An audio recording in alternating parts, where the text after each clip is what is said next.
Friends இன்னைக்கு நம்ம என்ன பார்க்க போறோம்னா குக்கிங்.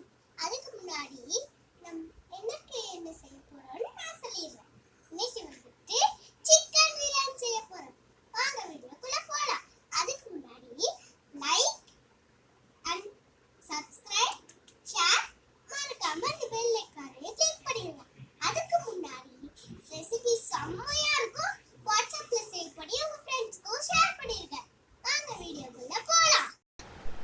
எண்ணெய் காஞ்சதுக்கு அப்புறம் கரம் மசாலா ஐட்டம்ஸ்லாம் போட்டு அப்புறமா வெங்காயம் பச்சை மிளகாய் போட்டு வதக்கிக்கோங்க. வெங்காயம் வதங்கினதுக்கப்புறம் கொத்தமல்லி புதினா போட்டு இஞ்சி பூண்டு பேஸ்ட் போட்டு தக்காளி போட்டு நல்லா வதக்கணும்.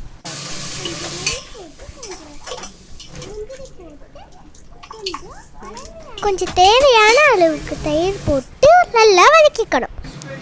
பிரியாணி மசாலா போட்டுட்டு வீட்டில் வறுத்து அரைச்ச கரம் மசாலாவும் போட்டுக்கோங்க.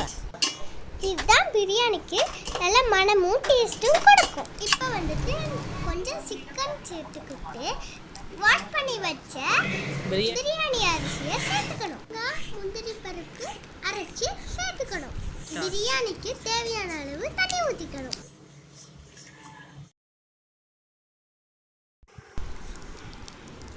சுவையான பிரியாணி ரெடி. வாங்க சாப்பிடலாம்.